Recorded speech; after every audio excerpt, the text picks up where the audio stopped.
at our final review showcase tonight. We'd love it if you could all move up to the first couple of rows. If you wouldn't mind joining us up close, that would be awesome.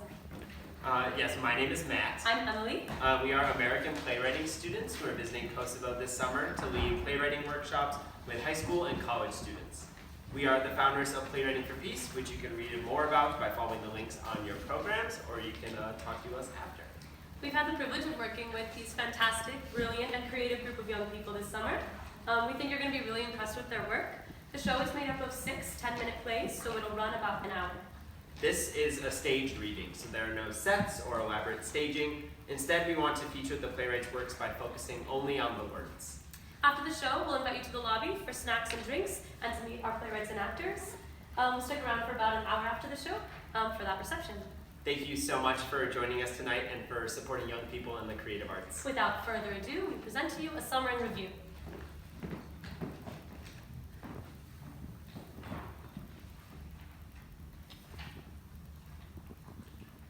Lewis, a 10-minute play by Andrzej Kowashi. Scene 1. From the second floor comes down Lady X. She doesn't look up and does not make a sound. She rubs her hair and face. She stops. She looks around and starts laughing. She goes to the chimney, looks at the pictures, and laughs again. She takes the bottle of alcohol and drinks. She revolves around again, climbs the stairs, and disappears into endless darkness. Martha enters.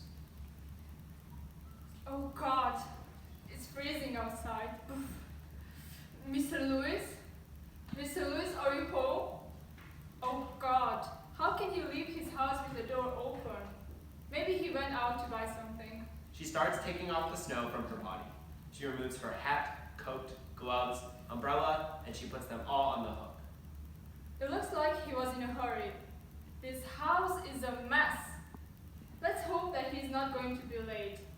We have a lot of things to do with those divorce papers. She begins to walk throughout the house. She opens drawers and closes them. She goes to the toilet. After a while, George enters with his bag and has a pile of papers. Once he sees nothing. Oh God, it's freezing outside. Brr. Mr. Lawyer, are you home? God, what is this mess? Sir? Mr. Law? Oh, hello. Oh, hi. You're also looking for the lawyer, aren't you? Yeah, maybe he's coming. As it seems, he is not home. My name is George. Martha, nice to meet you. So, why are you waiting for him? We need to fill out some divorce papers, lawyer stuff. So you're a lawyer too? Yes, I am. Why do you ask? Oh, please, sit. Sit. Oh, what is happening, sir? Please help me. I want to divorce my wife, and at both sessions held, at both of them, the judges were on her side. And what do you want from me? If I don't win the third session, I will lose everything that I have, even my children. Well, look, there's a little problem. Do not worry about money. Take as much as you want. Look, here's $5,000. Is this enough? No, the topic it's not that. Okay. What I wanted to say is that without evidence, we cannot do anything. Uh-huh. And what about the money? You said that you didn't need it? Give it back to me. Oh, sure, I don't give a crap about your case. No, wait. Take it. Where were we? I was saying that without evidence, you will not win the court. But we can make up the evidence. How? First of all, tell me why do you want to divorce your wife? Well, I was in front of my company, and I was waiting for the bus. Next to my company is a small coffee shop on the corner of the street. Cafe Cram. Yeah, that is its name. So I saw my wife with a guy drinking coffee. What? Are you, he could have been her colleague. Yeah, that was the first thing that I thought. But then he put his hand on my wife's shoulders. You're so jealous, sir. Yeah, I am. I just don't want to see my wife with other guys. I bet that he was her cousin, sir. I thought so too, but they started kissing. Shame on them, in front of others. Ugh. And? And what? Only that, nothing else? So cheating means nothing to you? For God's sake, please. Give my money back to me. No, look. We don't have any reason why we should hurry. Let's just take the situation in our hands. What do you think? How can we end the situation? Well, just because you saw her with another guy doesn't mean that you have enough evidence. I mean, We need more evidence on paper. I think that you understand me, right? In court, things don't go the way you want. I have to win the court. I got it! What? We will open a fake account with her name on Facebook, and we'll make it as it seems if your wife talked to that guy. And then, voila, we have real evidence. Is this possible? Absolutely. Last night I had a dream. He was with her in my house, and my daughter loved him more than she ever loved me. Then my son came. He was watching him angrily, and then I said, "Yeah, that's my son." But no, he was behaving like a cowboy. He started playing with that stupid lover. She took from me everything that I had. Well, I think that we can use this dream like a mental illness, evidence that she has hurt you emotionally, and you started losing your sanity. So you're saying that I'm crazy? Well, you might be right. I have a friend that is a psychiatrist. I think that he can write a report that states if I don't have my children near me, I will keep going crazy. That's fantastic. Another great piece of evidence. What's your wife's name? Francisca. Martha takes out some papers from her bag and starts typing on the typewriter. There is a letter, but she ignores it. He picks up the letter and reads on his own. So, let's start. Dear Mr. Judge, I, Mr. George, the plaintiff, sought divorce for infidelity, whereas in the past 2 weeks I did not show any evidence. Now I have the patience and everything will fall in front of you and all those present. Also, as a consequence of the accused defendant, I went into critical traumatic mental state. Hope you understand me. Sincerely, Mr. George. What do you think? Huh? The letter, didn't you hear me? Well, no. In fact, I was reading this letter that was here on the typewriter. Lady X drops something from the second floor. What was that? I don't know. It sounded like something fell. Yeah, maybe something from outside. Yeah, maybe. So, the letter, what does it say? I can't understand it. It's like an artist wrote it. Can you read it again? The sun will not rise again, and what is now will not be again. The future doesn't exist, and the mirror tells the answer. Lawyer the Red Drum. So? I don't understand it either. I knew it. Forget it. Let's just deal with our case, sir. Yeah, sure. You have to sign here. I have a pen in my bag. Just a second. Martha looks for a pen in her bag and accidentally dumps it on the ground. Whoa. Oh, God. I'm so sorry, sir. What a mess. No, let me help you. They put the things back in the bag. And your lipstick? No, that's not mine. What? It's not. Then whose is it? I don't know. I use pink lipstick. This is bloody red. Oh my god. Look at Mr. Lewis's painting. His eyes are colored red. Lipstick? But why? Why would he do this to his portrait? Maybe he didn't. You're saying that, Yeah, someone did it. this is weird. I don't want to mess with the situation. But Please. It looks like Mr. Lewis is not going to come. I'm sure that he has something important to do. Martha sits down. George walks around and looks like he's thinking. Look, come on. Look. What? Can you see this? It's a map. It's a map of the East. And? I've heard that they want to make another terrorism attack.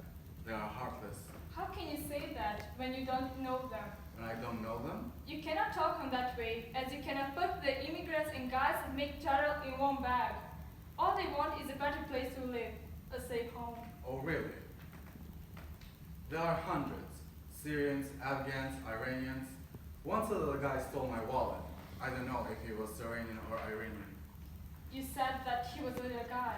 Maybe he was hungry and he just wanted to eat something. Or maybe he was forced by someone to steal from others. So you're saying that he's someone's slave? I didn't say that. I'm just saying you shouldn't think about people so simply. Somehow. Is life so bad? Even worse. This is only a small part of it. Man's animalistic desire to dominate everything is destroying everything. In Syria, a 10-year-old child holds a machine gun and that's normal for them. Dilapidated buildings occupy people and kill hope. What about Paris? The bloodthirsty hand of terrorists is killing innocents, killing children, destroying our lives as this is the easiest way to own a thing. Only violence, blood, and misery. We will remain slaves to them, doing whatever they want, fulfilling all their desires, and eventually we will live as street dogs seeking refuge somewhere under the rivers. And Please stop. what are you doing? I'm leaving. What? My dad was right. This city is a mess. I'm leaving it. And where are you going? Anywhere else. So, goodbye? Goodbye. Whoa, are you crazy? I was kidding. I wasn't, No, not chance. What you can do, you can sit there and you can stop making drama. Am I clear? but There's no but. All you have to do is to sit there and fill out these documents. I don't want to be a slave. Who does? It seems that Mr. Lewis isn't coming, so I have to go. Goodbye. Okay, goodbye. But don't forget what I told you to do. Yeah, see you. Martha tries to open the door, but she can't. What's up? I can't open the door. It's locked. George tries to open the door, but he can't open it. Maybe it's blocked by the snow. No, it's not. Someone locked the door. That doesn't make any sense. Why would someone do that? You didn't lock it when you came in, right? No. So how can it be locked except that someone else locked it? Maybe this house is cursed. What did you say? Oh, nothing. Forget it. Do you have Mr. Lewis's phone number? Why didn't I think of that one earlier? Did you find it? Yeah, I found it. He calls Mr. Lewis. The phone rings on stage. Am I calling Mr. Lewis or I can hear the phone ring. So it means that Mr. Lewis is home. do you think? I don't believe that he's home. Listen, the ringtone is coming from the bottom of the sofa. George pushes the sofa, and below it appears the corpse of Lawyer Lewis. He stumbles and retreats. Oh my god. What happened? It's Mr. Lewis. Mr. Lewis? He is dead. Mr. Lewis has a knife in his chest. What? He is. Oh my god. No, this is not possible. He is. Somebody murdered him. Somebody. We have to call the police. No, stop. Why? What happened? We will be the first accused of this murder. But we didn't do anything to Mr. Lewis.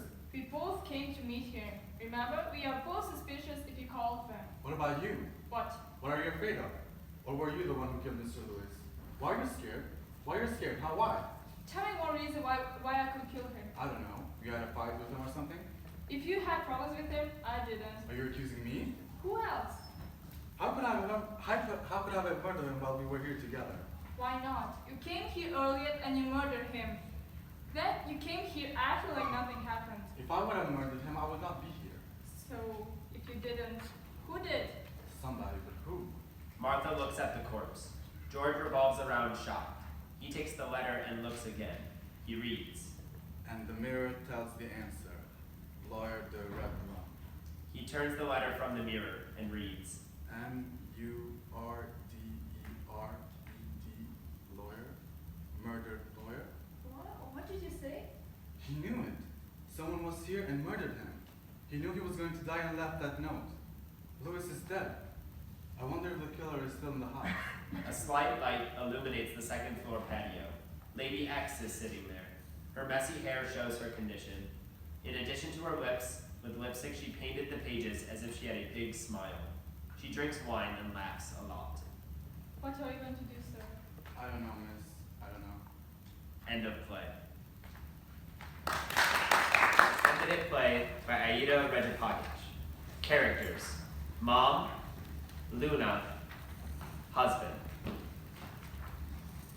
Scene 1. You have to. No, go wash your face. You're ruining your makeup. No, Mom. You don't understand. But how could you? You never do. This happened to you as well, and you want your daughter to have the same destiny? I have no choice. Your father is in your charge. And also, what people will say if you don't do this. Wait, can't you hear yourself talking? How can the father be in charge of my life, of my destiny and my future? You have no right to decide. You must not talk back to him. If he says yes, then it is yes. It's his wish and how it should be. Luna's leg is shaking while her mom is cleaning her face. Really? This is all what you're going to say? If he says yes, it is a yes. What about my no? There's no space for that. What about my wishes? What about my dream of studying and being a teacher? What about my will to educate children? What about the places that I want to see and the food that I want to try and the feelings I want to feel? Never in my life. Darling, don't cry. This is the last sentence that you are going to say before you give your daughter to a stranger, to a man, to... Oh, Don't make this harder than it is. Of course it's not easy, but this is our life. This is how always has been in this place. yes, but we can stop it. You don't have to carry the tradition with me. You can stop it. We can start an evolution, and there are hundreds of women like me who don't want to get married to a stranger, want to live their life as they wish. There are hundreds of women who are not as what they like, or if they are in love with someone else. And we are just going to stand here like nothing is happening. Oh, don't make fool of yourself. We are not too poor. We are too poor to start this evolution. Mom turns her head back to check the clock. They have an hour. Come on, hurry up. You need to fix your makeup. You want to be pretty for on your first day. Mom is cleaning her makeup while Luna is looking out of the window. I've heard that he likes pink. That's how I'm going to make your makeup. I heard that he likes children too. See, you have already a lot in common. You should educate. Why should educate someone's children when you can do that to your own? It's much better that way. Luna is cleaning her lips. She hates pink. Her mother has that image of her to make her perfect for him. Luna is taking the red lipstick and slowly, like an artist painting a painting, puts it on her lips. I hate pink, you know that. I never liked it, even when I was a child. You always wanted me to be like you imagined in your head. A blonde girl who will always say yes to the others, whether she is asked or not. The music is coming from down the road. Each minute it gets louder and louder. Music is not the only thing that is getting louder. It's also the voices of men. No women can be heard. You look so pretty. Prettier than I imagined. Look how the white dress looks good on you. He really knew which one to buy. Her mom is sitting on the couch, admiring how her daughter looks. She feels slightly happy and does not wonder how her daughter feels. Scene 2. 1 month after the wedding. Luna and her husband are eating. It is Friday at 6 p.m. Why aren't you eating? It's delicious. It's my favorite food. How dare you not like it? You should eat it now. Luna looks down at her arm where a bruise is red and purple, just like the alcohol he is drinking. I told you I'm allergic to this, but you don't care, do you? You just want your beautiful wife to eat it without a question or a noise. I told you I will have a bad reaction if I eat it.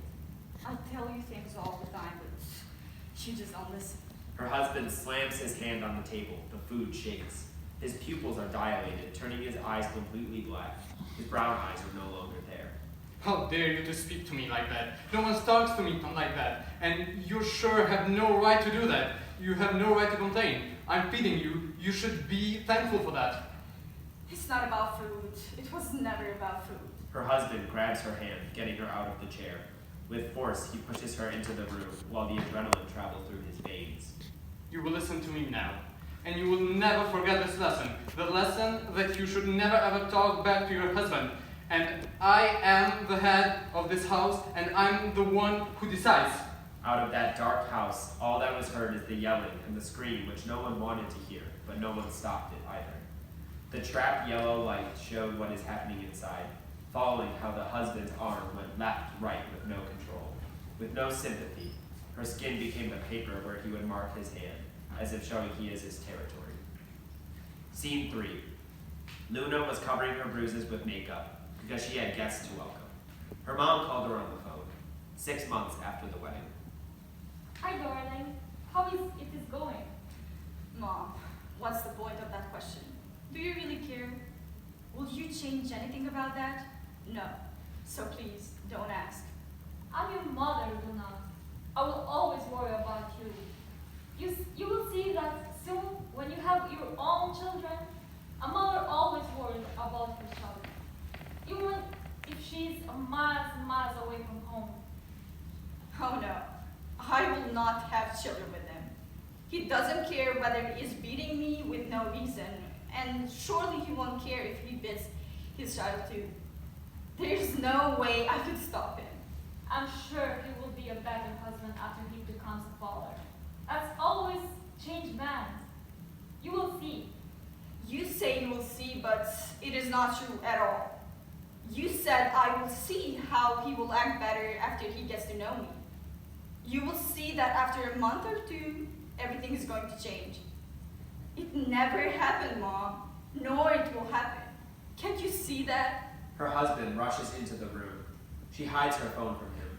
She knows he will take it away from her. He will take away the only way she could communicate with her family, the only escape she can get. Let's go. What you're doing this long? The guests are waiting. Hurry up. Her husband slams the door after he left. Luna is putting her phone on her ear, saying goodbye to her mom. Okay, Mom, I have to go. I don't want to make him angrier. Oh, okay, darling. Put a smile on your face. You want to welcome good your guests, right? You are a married woman now, and you have a reputation to keep. A reputation to keep? A reputation of a fake, smiley woman and her violent husband. A reputation how I'm waiting my death day. Thanks, Mom. Go, darling. We'll talk next Monday, okay? Everything will be alright. Trust me. Go now. Hurry up. Love you. Mom puts the phone down, cutting the contact with the only daughter. She knows it's not going to be all right.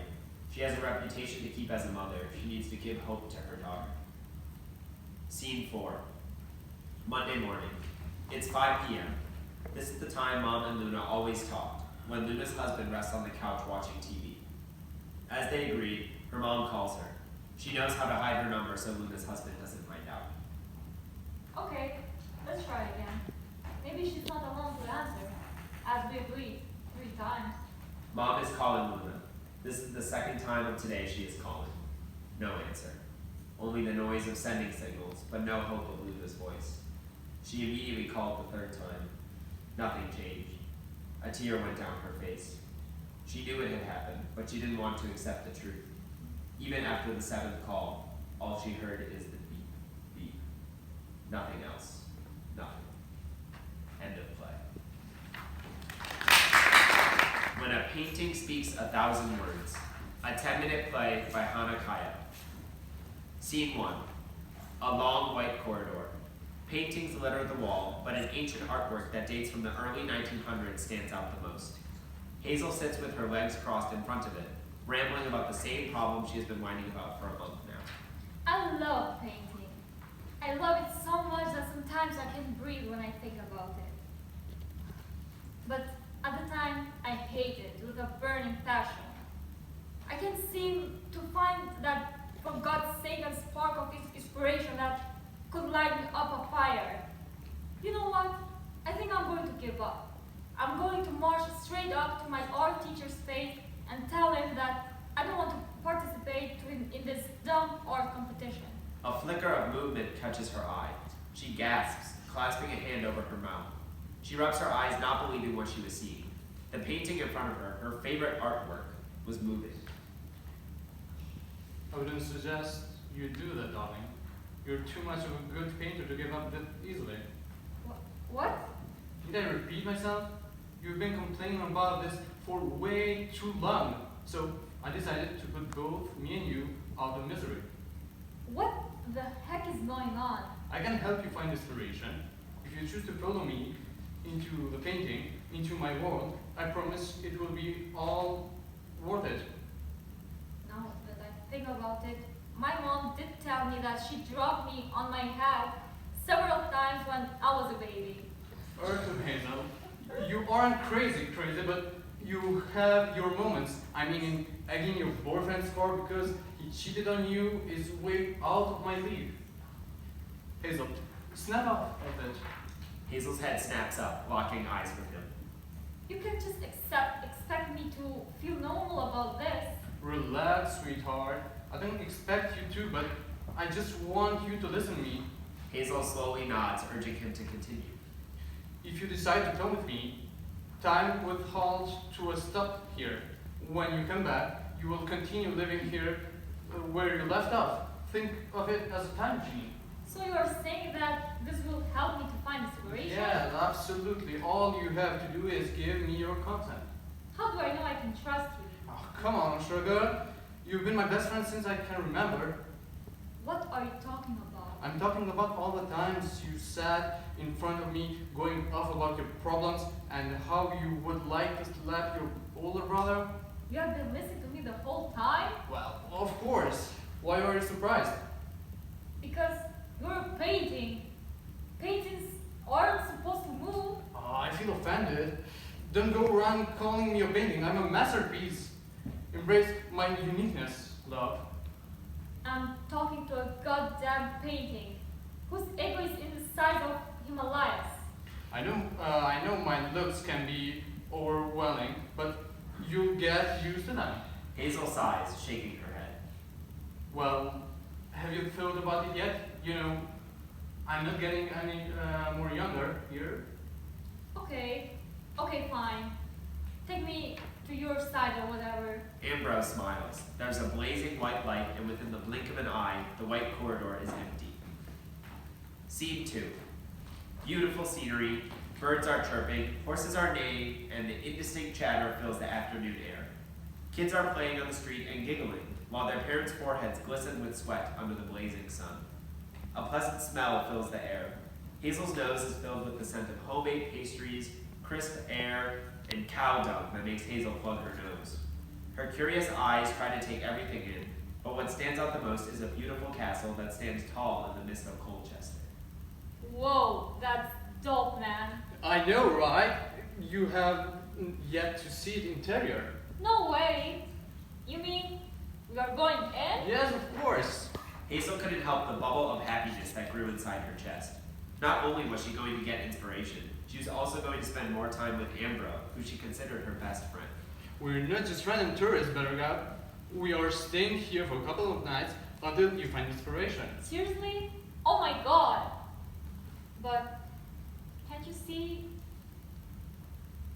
Is that allowed? Isn't that queen supposed to live there or something? Yeah, she's supposed to live there or something, but her daughter Penelope, it's a close friend of mine, so she will welcome us with open arms. Who's Penelope? Whoa, don't be so obvious jealous, darling. I'm not jealous.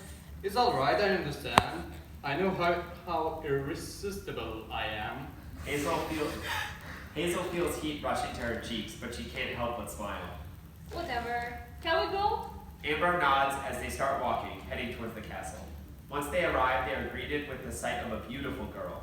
She has bright blue eyes and long, wavy blonde hair. Hazel can't help the small pang of jealousy that hits her when she notices how close the two of them are, but she shrugs it off quickly. After Penelope and Ambrose hug, she turns to Hazel. And who might you be? I'm Hazel. It's nice to meet you. Yes, Thank all you so that. much for having us. We can. And I will now have my maid escort you to your room. Damn girl. I was just trying to be nice. Did you say something, Hazel? My name is Hazel. Oh. I didn't say nothing. Penelope eyes her wearily, but Hazel is looking at Ambrose instead, trying to meet his eyes, but all she sees is the strange way he is looking at Penelope. Hazel shrugs it off, walking away until she bumps into a tall man, almost falling, but he manages to catch her. Whoa, watch out. Thank you. I'll try to be more careful. Cedric still doesn't move. You know, you can let me go now. Oh, yeah, how rude of me. I apologize, but I couldn't help but find your eyes fascinating. Thanks. It's called heterochromia. Because my eyes, one color is I have two different colors in my eyes. As you can see, one of is blue and the other is brown. I love the uniqueness. My name is Cedric. I'm Penelope's brother. My name is Hazel, but you can call me Haz for short. Hey, you never told me you had a nickname. However, he goes unnoticed as Hazel and Cedric shake hands. Where are the maids? There they are. As if on cue, two maids show up, urging the guests to follow them. Finally, God. Hands, let's go. Scene 3. Colchester Castle Garden was many people's favorite hangout place. Tall trees loom over petite flowers and fresh cut grass, providing shadow for anyone who would please to take a break from the exhausting heat. While some people just wish to lay down and enjoy the occasional breeze, some prefer taking long walks around the castle like Hazel and Ambrose at this very moment. I still can't believe all of this is happening. I literally just entered another world through a painting, and I spoke to someone who was not supposed to be talking. But what I found absolutely unbelievable is that I have a best friend. You said this about 100 times now, darling. Can you find another thing to converse about, unless you want to lose my mind? Yeah, okay, sure. I got a question for you. All right, proceed. If you truly know me, tell me, what is the craziest thing my brother ever did to me?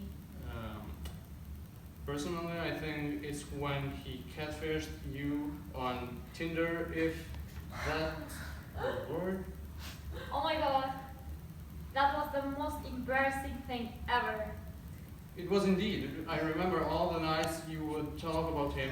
You ever gave him his horrid nickname. Oh, so what? My powerful brother knew I had a soft spot for tall boys with a black eye, and he used that against me. That is never, and I repeat, never a good enough reason to call someone my chubby hubby. Oh, please, cut me some slack. I will not. I will never forget your face when he told you. You were so embarrassed. I know. I was so red as a tomato. And I don't think I ever will recover from that. I don't think so either. Okay, now it's my turn. Shoot. Well, why don't you care why do you care so much about this painting? My painting. I don't really know either. I just like the depth and misery of it. To me, everything is just so on point. You, castle in the background, the shadows, everything. Every time I look at the painting, I have a feeling that as if the painter left a fingerprint of his soul in it. I never thought of it that way. Was this artwork the reason why you started painting? Yes, absolutely. I think that is the big reason why I feel so connected to it. To you? I'm glad your family built this masterpiece instead of the other family. Otherwise, I would have never met you, my best friend. Both of them smile, embracing one another in a warm, friendly hug. Hazel was in a state of euphoria, and she had never been happier. And so they continued walking, talking and laughing until the stars glistened in the dark sky, simply enjoying each other's company. Hazel? She's a nice girl. Can be very talkative, but she is in bad company. Oh, really? Don't tell me you have started to grow fond of her. Of course not, darling. You know very well that the only reason I brought her here is because I just was using her to meet with you. No. I know, you say that, yet you never spend time with me. I don't want to raise suspicion. Do you think I would rather hang out with her than with you, the love of my life? Oh, you, stop it. But are the pet names necessary? Can't you just call her by her real name? I have my way to a girl's heart, and it's with cute nicknames and acting as if I'm her best friend or whatever. I did this in order for us to stay here as long as we can. I know, but be careful. I do not like her. Hazel stood frozen at the door where Penelope and Ambrose were conversing. She forces herself to move, but she hears footsteps behind her, and she turns around to see Cedric. Hayes, what are you doing here? Nothing? I was just about to leave, actually. Nonsense. It's barely 8 p.m. and I bet you're bored out of your mind. Let's go join Amber and Penelope instead, shall we?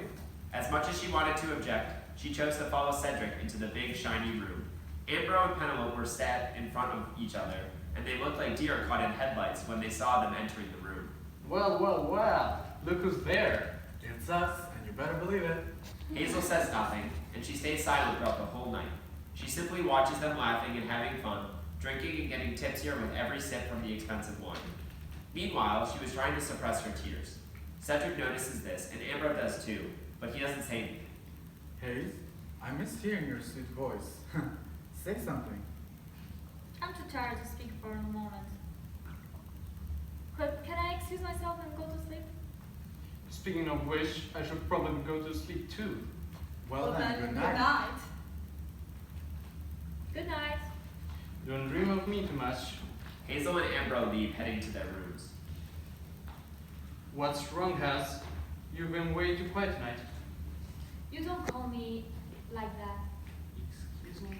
You heard me. Someone who uses me for their own interests has no right to call me Has. What are you talking about?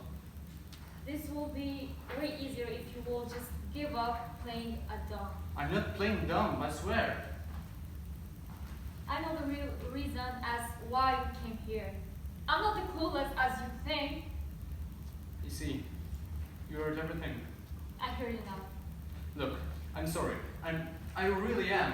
No matter what you heard, I take those words back. And that's all you have to say? No, of course not. I really wanted to tell you, but I never got the chance. You mean never try? I did, but couldn't get it out of me. Oh please, speak. Spare me your bullshit. I'm serious, and I expect that you, my best friend, will understand the reason why I had to do this. Well, the audacity you have. You did this for your own good.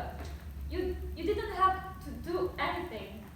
I don't need to understand lack of what about your dumb explanations. You do because I can't lose you after all these years. Well, you should thought that about that before you did this. I'm serious. After I said those words, I really did regret them. I don't know, maybe I just tried to deny the fact that I really, really care about you. You don't get to say that after ripping my heart to shreds. I trusted you. Since I was a small child, I always turned to you. I never had a real friend. I never had a supporting family. But I thought I always had you. You couldn't move, you couldn't speak, but you were always there. And you were everything to me. And oh God, I'm well aware that you know everything about me because I always turn to you wherever I needed someone. And you go ahead and do this. I'm sorry, okay? I'm sorry. I know I might not be the best friend in the world for doing this, but that doesn't change the fact that I would die for you. No. You don't. You will not feed me with your lies anymore. I'm done. You're going to take me back to my work now, and that's final. I will, but please listen to me. I know that I said things that hurt you, but I deeply regret that now. Penelope means a lot to me, but so do you. Shut up. You're lying. You liar. You knew how much you will hurt me. You knew that one way or another I will still find out. And I'm betting my life that you didn't regret anything. You only feel scared because you know I can throw that damn painting away in the trash like it's nothing. I swear it's not that. Then what it is, Andrew, what it is. Exactly. My point. Congratulations. If your goal was to break my heart, you accomplished that mission successfully. But please. I don't want to hear anything from you anymore. You're dead to me. Hazel turns around and runs toward her room before Ambrose can catch up with her. After getting ready quickly, Ambrose and Hazel meet outside the room. No words were exchanged. They go outside and they stop at the same place they arrived a couple days ago. There's a blazing white light, and within the blink of an eye, there's a girl sitting with her legs crossed in front of a painting in the white corridor.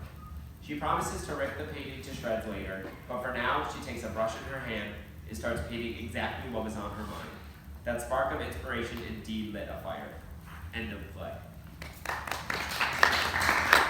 5 years after the fireworks. a 10-minute play by Shen Barabuku. Scene 1. Los Angeles, May 1962. In an office of a famous psychiatrist of Beverly Hills, who was known to cure depression and help famous stars. The office consists of a big black leather sofa, one small brown leather couch, a table with an interesting plant in the middle. The objects are located on the left side of the stage, with a bright light above it, leaving the space dark and unnoticeable. Today's patient, the famous actress and sex symbol Miss Marilyn Monroe. She is wearing a red silk dress, has a tired look on her face, like she just woke up from a very short nap. She's lying on the sofa, quite openly and comfortably, while the doctor, holding his notes, is waiting patiently for Marilyn to start the seance. All that can be heard in the room is the annoying tick-tock of the clock that is hanging on the wall. Marilyn takes a cigarette, lights it up, and continues to stay in silence.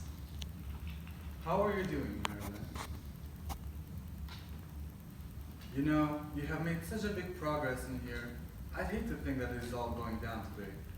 We've been seeing each other for, what, 6 months now? What's going on?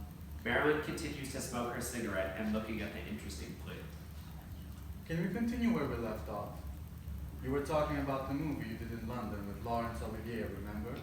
The Prince and the Showgirl in 1956? It was quite the performance, the critiques say. In my opinion, they are right. But you mentioned that they treated you badly? Why was that, Marilyn? The newspaper said that Lawrence complained about you being late on the set and you taking hours and hours to get a shot right. How does that make you feel? After a few seconds, Marilyn takes another sip of her cigarette. That was the year I married Arthur. That was my 3rd marriage, but who was counting anyway? Yeah, that was my 3rd and last marriage. And I think it was my longest one actually. Huh. My longest marriage turned out to be the most tragic one. Ironic, isn't? Your marriage to Arthur, can we talk about that? What was that like? It was like a firework. It was like a huge, beautiful, spectacular firework. You know how on the 4th of July, people light up fireworks, or maybe on New Year's Eve? Our love was a firework. You put it down, set it up, light it, and wait anticipation of greatness. And when the paraffin is lit in the end, the thing glows to create the prettiest, colorful, blissful view we ever saw for 2 seconds. And then it's over. And what you're left with is the smoke of the firework and the stinky smell of gunpowder. That was my marriage to Arthur Miller, like a goddamn firework. That was the first time I heard a firework being used as a negative symbol. Ironic, isn't it? Ironic, just like how you were sexually abused by a foster parent and now you're known as a sex symbol. Or how you're a schizophrenic mother who birthed God knows how many children but didn't want to raise any of them. And yet you're here wanting a child more than anything, yet you can't have any. Yeah, funny thing, irony. You never see it coming. It's ironic and unfair actually. But who am I to say? I'm just another person out of 7 billion who has a life and tries to live it, yet falls miserably, because fate was in her favor. The fact that I have a fame, a fortune, doesn't make any easier. How did I get here, doctor? How can the most beautiful, famous, talented star wind up in a state of pale and gloomy? I feel like I'm all alone, and I don't think I'll make it alone. The only thing that gets me up in the morning is hope. Hope that you'll make it better. Hope that maybe things will change. Hope that maybe every time I look around, I won't see pieces of my heart shattered everywhere. Hope that I won't end up like my mother. That's why I'm here. I'm hoping to get healed. Let's continue to talk about Arthur. We haven't actually discussed him as much as your past marriages. Can you tell me, why did you marry Arthur? Because I didn't know what love was. My first marriage, as you can remember, was loveless. I married Jimmy at 16, just so I would end up in the orphanage and he would marry me because he was a horny 21-year-old virgin. He wanted me to be his housewife, cook, clean, And all of that while he's out with the Marion. But I knew that wasn't possible. So you escaped when you were hired by that good book modeling agency. Yes, I remember. And my second marriage to Joe left me so crippled and bruised, emotionally and physically, that I remember the least amount of attention I was given to meant love. He couldn't bear the fact that I was adored by many men. And you couldn't bear the fact that your own husband was abusing you to prove his masculinity, and you thought that was love? But it wasn't, so therefore you left him. Well, Arthur is a writer, not an excellent one, but he was good. He did The Misfits together. You know the one with Clark Barr? Have you ever seen that one? Yeah, I have. What did you think about my performance in that one? Splendid, as always. Anyways, we were very good together. We had writing in common, and I think that was the only thing we had. And that's why we got married, I think. I was lonely, looking for someone I could spend time with, and he was lonely, looking for someone to spend his life with, you know? No, actually, I don't. Oh, come on, doctor. You have been way too expensive schools to not know what that means. It was like I had never felt alone in my entire life, which was not true at all. But I did feel lonesome. And I guess Arthur was the person who suffered by and caught me into that point of my life. And he got me up and made my life a lot better. And for that, I will forever be grateful. But that's the only thing I asked for, I guess. I wanted someone to just love me in the moment, and he wanted to vibe. And by now, I learned that love without marriage is pointless. So I gave in. I see. The first 3 weeks were fun and lovable, though, of course. It was the honeymoon phase. Nothing could go wrong there. After that, that love and interest we had for each other sort of vanished. I was Mrs. Arthur Miller, yet I felt like I wanted to be Madame Bovary, trying to escape reality. Of course, I didn't do that as she did, but still I was tempted to. Do you take pride on that? The fact that you didn't act as Madame Bovary did? Well, Madame Bovary did nothing wrong in my opinion. When you ask me if I felt proud that I didn't act as her indicates that she should be ashamed of what she did, is that what you think, Doctor? Should Madame Bovary be hanged for what she did? We're not here to do a book report on Madame Bovary, Marilyn. We're here to talk about you. Marilyn, while looking the doctor straight in the eyes, takes another cigarette out of the box, lights it up, and takes one breath. And so we shall. Scene 2. Los Angeles, 1958. A room that was freshly prepared to welcome a child. You could see a closet, some toys scattered around, and an empty crib.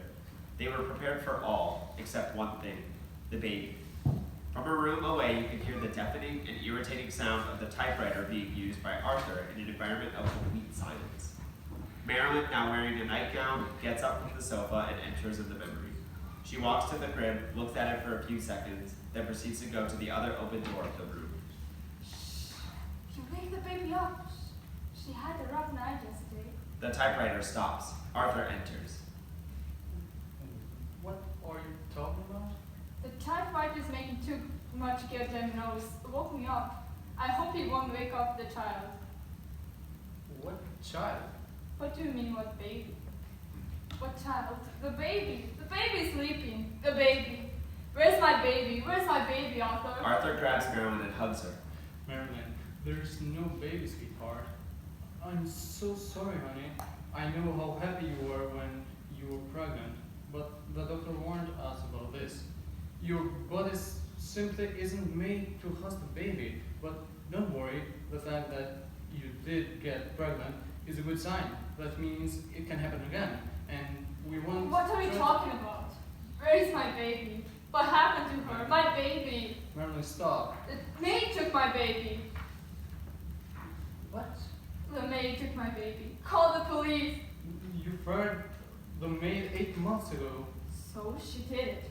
To get back at me? For revenge? Marilyn, you're being delusional. Where is my baby? Marilyn, wake up, darling. There's no baby. You killed that baby, Marilyn. You killed our baby. All the booze and all the cigarettes that you injected into you killed that innocent life. Do you know how lucky you were to get pregnant at all? The doctor said it was 1 in a million chance, yet you took it for granted. I just believe you're bringing this up. Arthur tries to leave the room, but as he walks to the door, he is interrupted. Dying is an unhappy marriage, desperate to escape the reality. What just said? You heard me? Isn't that what you've been working on your best-selling novel? A book about our life?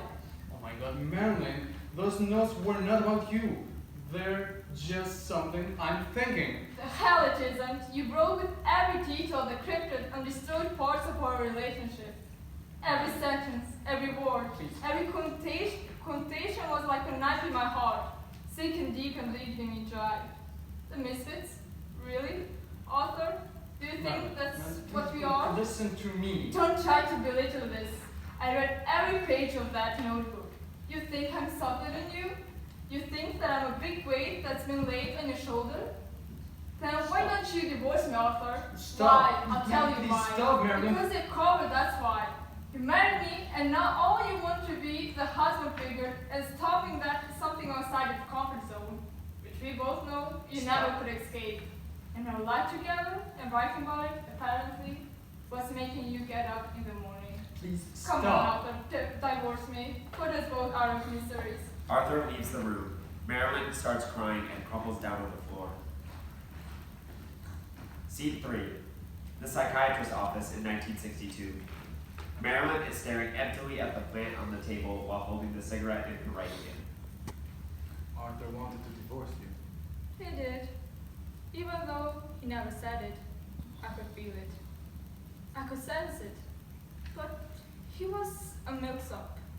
He could never ask for a divorce, and I wasn't going to either. If he can't express himself so freely in his little journal, he shouldn't have told me like a person, and I wouldn't have granted his wish. If he had any problems, he should have the one to talk about them, not sit there typing his book and pretending like we're a normal, happy couple. But I couldn't live like that forever. I had enough pretending to be okay, and last year, I divorced him. It just wasn't meant to be, I guess. Another divorce, another unborn child, another article to be written on page 6. But I did love him. I loved him with all of my heart. For those little times that the spark was present, we were happy. And I do not have any regrets about it. Marilyn, I'm worried about you hearing the baby cry. You never had a baby. Where was that sound coming from? Have you been taking the pills I prescribed? Marilyn avoids eye contact. Marilyn, do you think if you had the baby, you would still be with Arthur? Yeah, I probably would. But I wouldn't have been happy. I would have stayed in the run out of love marriage for the sake of the child, because I know what it's like to be abandoned by a parent, and I wouldn't wish to that to anyone else. But I would have felt destroyed. So in a way, the baby never being born worked out for the better. Do you think you'll ever marry again? I don't know. I've loved so many times, and it always led to disappointments and sorrow. And I don't want to experience that again, because it can leave you injured in ways that you can't imagine. But I do love, and that I will fall in love again. It may not be fair, or it may not be reciprocal, but I will fall in love, because love is the only thing that makes us human. To love and be able to spread love is what makes you worthy. And as long as it's there, I'll keep the sleeping pills on the shelf. And love hurts, love bites, love is hard. And yet, we keep failing anyways. Because for those few seconds that there is, it feels so great, just like the firework. The show may no longer, but it's beautiful. And you just want to see it over and over again, even if it's just for 2 seconds. Well, Marilyn, I believe that is all the time we have for today. Next time, say Thursday, same time? Sounds good. Good guy, doctor, and remember, keep a good part of me. End of play. Wish Tree, a seed by Anita Uka. Seed 1, a dark room, a light above mother.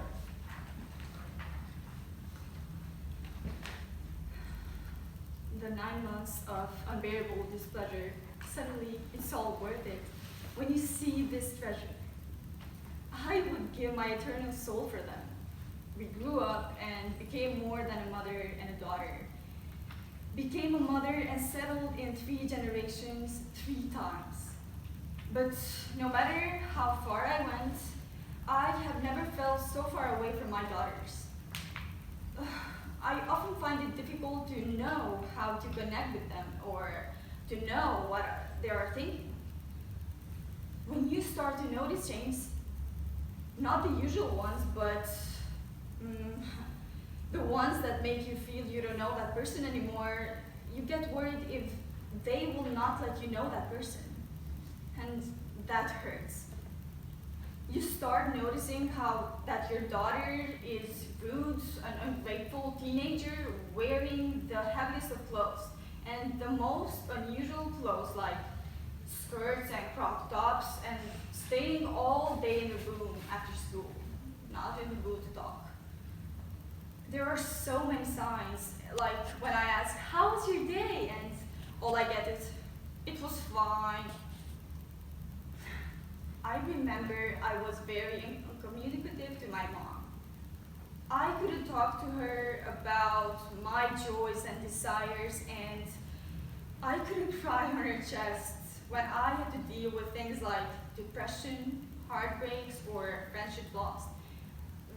And I never will cause now, it's too late.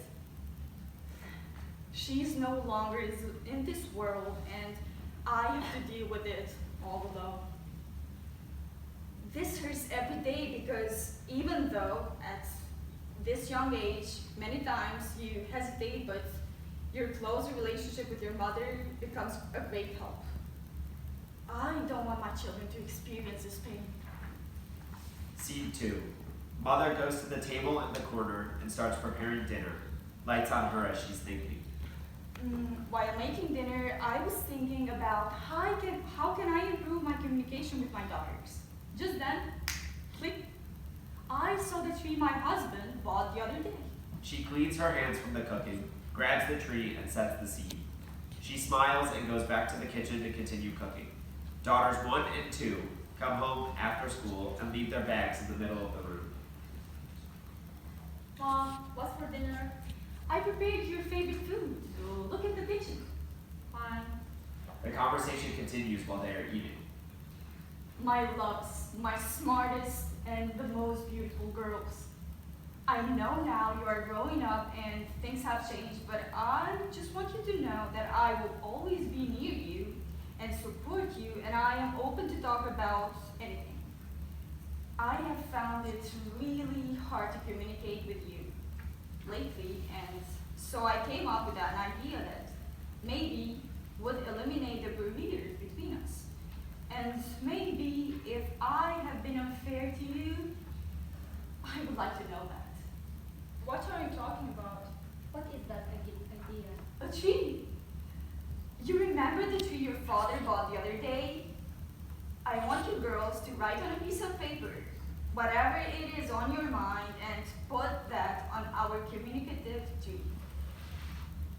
You don't have to put your name on it, and after a week I will read those and know what is going on and how to talk about it. Oh, and things you would like to change in the house. Agreed? The 3 smiling girls agree. Seed 3. The girls secretly enter the room where the tree is and put the letters on the tree. Mother enters later in the main room, sitting beside the tree and reading, and crying from the happiness and also from the sadness. Mother takes each letter one by one and will read it by the voice of the daughter who wrote it in the background without showing the person.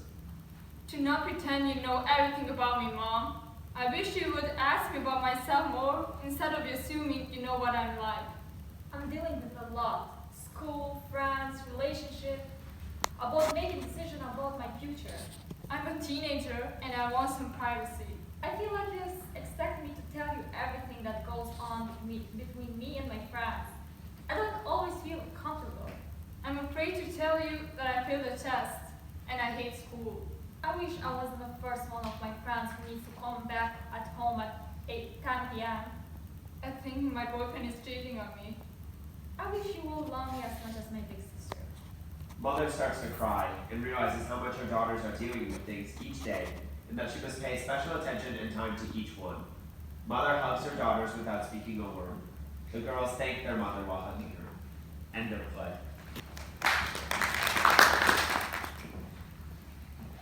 Kick the Bucket, a 10-minute play by Amina Kaya. Through deserts and oceans, heavy rain and dreary snow, the four used to crawl. In search for a bite of humanity, they could do once and for all. Atop four mighty steeds, they play us like a fiddle. Mere puppets hung on strings we are, raining destruction among God's creatures and holding hands with the worst of all. Though times have changed, their mission remains the same: to destroy, to slay, make mankind repent, regret creating a stage where evil may descend. They've lived for centuries, and for centuries they shall remain. You've opened Pandora's box, so it will stay that way. As long as man finds comfort in the dark, light will forever stray. For the string of hope you search for even today will never, ever venture when shadows come to play. War, pestilence, and famine sit together on a couch in front of a TV. Pestilence is reading a book and keeps scratching himself. He is covered in rashes and sores, his face looking sickly. Famine sits cross-legged, holding a glass of wine in her hand, faux fur coat on, adorned in jewelry. War holds the remote control and keeps flicking between channels. Famine points toward the TV, where currently a video of a bull bucking his rider off is showing. Ha! Look, War! It's you! I must say, that is not your best angle here. War's head snaps up, expecting something much nicer than what he actually saw. Pestilence lets out a snort, but covers it up by pretending it's a cough. He keeps reading and scratching himself. War takes a deep breath, closes his eyes, and starts counting backwards from 100 out loud. I see therapy has been doing wonders for you, dearest. Bola symptoms include muscle pain, diarrhea, vomiting, abdominal pain, and many more, and it has killed 130,000. Whoa, Or- you already had it in you, buddy. That was a good move, you must admit. You're making us proud, dude. Wow, you're way too easy to impress, my meathead. It's caused the flaw, as in the Black Death. 25 million. This was a piece of cake. Even an idiot like you could do it. But hey dear, look at the bright side. At least you don't have whatever the poor guy was talking about. Oh, as if you could do better. But no, your highness lazes around like a damn sloth, only getting up if she has to steal jewelry, step on a scale, or a piece of death, dearest. You couldn't amount to anything close to this if you sold your soul to Hades. What did you say to me? All right, children, settle down, please. What's up to you? You usually tend to react more, well...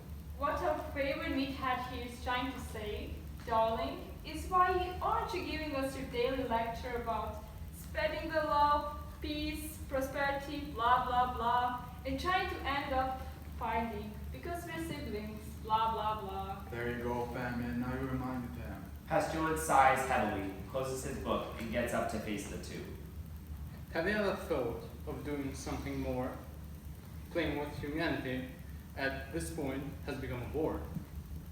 They were fun toys, I must admit, but let's move on and change it up a bit. Let's set ourselves free, go to the beach, build snowman, or read some lore. We can buy candies, have sex, and drink some more. Let people be people and get rid of measles. Leave tuberculosis in the drain with a snap of my fingers. Destroy HIV without scratching an itch, and just let them live the life they wish. We can visit Paris and find love.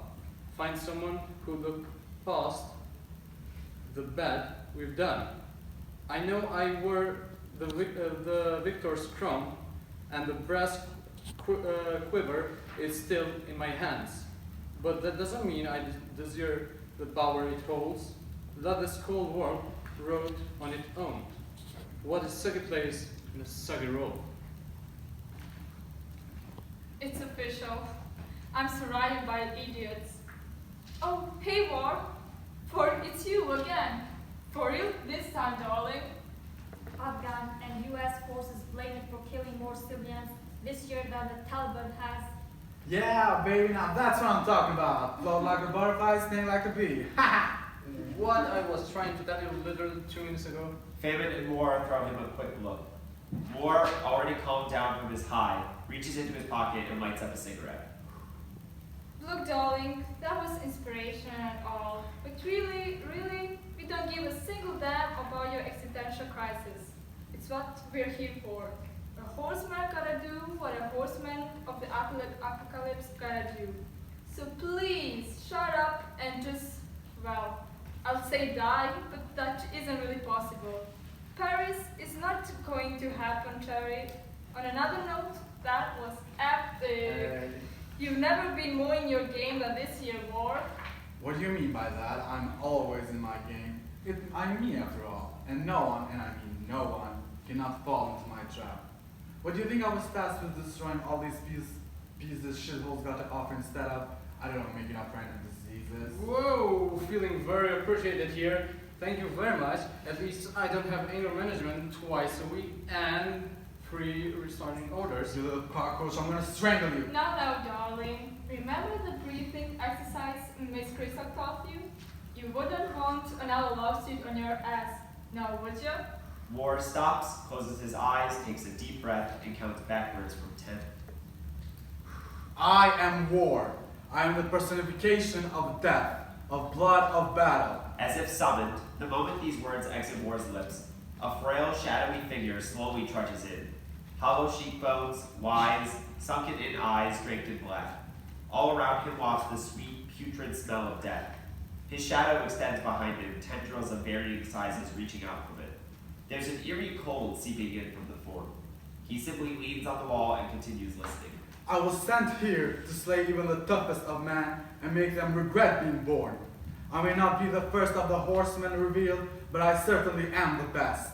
I surpass the rest, I wreck the rest. Even Hades before me has fear bloom in his chest. How dare anyone doubt me when I have slain giants with my bare hands? I've got a sword I'm not afraid to use, and a fiery stallion ready to trample even a muse. And you puny little disease bucket, humans are guinea pigs made for us to test. They're hungry for fame, for a ruler, just waiting to be oppressed. They're bloodthirsty animals who strangle their own, and who better to lead them than your very own god of war. Famine and Pestilence stare at him, wide-eyed and speechless. He only goes off the rails like this in the battlefield, and even then he's more controlled. I leave you alone only for 1 minute, and this is what I see when I come back. And what do we have here? Oh, I see you have suddenly become, and I quote, the personification of death. Oh, have you, War?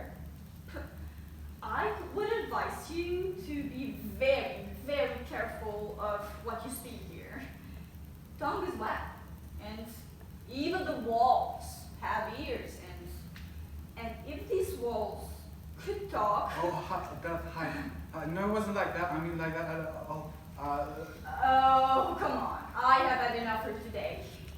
Come talk to me when you decide to grow up and quit your tantrums. Famine lets out a small giggle and immediately covers her mouth, looking up guiltily at death. He ignores her. Pestilence tisks. Pestilence? That's not fair. How come you didn't say anything to Famine? Well, silence says more than you think. That literally makes no sense. Everyone's attention is directed to the news. 45 people died in California from heat stroke caused by the climate change.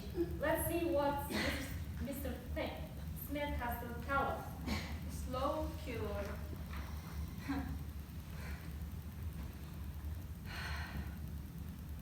I am the last horseman revealed, but I would like if You all remembered what happens if I displeasure, I wield. I am the only one with a name and the only one who can kill like none of you can. I have no swords, but hate's on my heels, so unless you shut up your traps and respect your elders, it's his teeth you're going to fear. I am not death personification. I am death itself. I can end all of you if I wanted to, so please do try to see how I would reap yourselves. You little naive children. Children with no regards of the misfortune that could you befall. As for the humans, they reap what they sow. They're so dense, they're going to wipe out their entire species on their own. Poor, dumb bastards. They are never going to grow. I pity them. He takes out an apple from his robe, polishes it, and looks at it. What goes around comes back around, I guess. Dad slowly rejoins the group, ceremoniously sits down, and starts flicking through the channels once again. Well, The trio snaps out of their shop and also take a seat on the couch in front of the TV. Oh my god, you have no idea what I did yesterday. spit it out, dear. Hopes to restart providing food aid to 850,000 people in Sanaa's, Yemen's capital, soon. But for many of people suffering hunger, that's not soon enough. Bravo, bravo, my dearest. I am very, very proud of you. Have you used the little tool that I gave you? Of course, darling. I couldn't imagine going anywhere without it. Yes, dear. Of course, darling. Give Femin a little too, dear. Here we have yet another instance where our dearest Death favors little Femin and thinks we're too dumb to notice. Does Death dare do this with his victims too?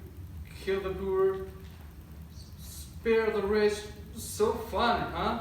And then everyone wonders why she's so successful, low. How dare you speak of that like that and doubt my credibility? Always saying that he's favoring me just because I'm a woman? His sex is big? Oh, yes, here we go again, Joey. Do something about this sting bomb, Death. Dad ignores him, only crossing one leg over the other. This is exactly what I was thinking about. As if you could achieve anything like this is on your own, you child prick. Let alone have a body that would make anyone lick their lip. She runs her hand over her hips. I have all the riches, all the fame, and everyone should thank me for keeping them skinny and sane. So what if you could barely buy wheat? Hardy har. Otherwise your diet wouldn't be complete. And don't touch the oil and wine, so they don't have riches can reach them just in time.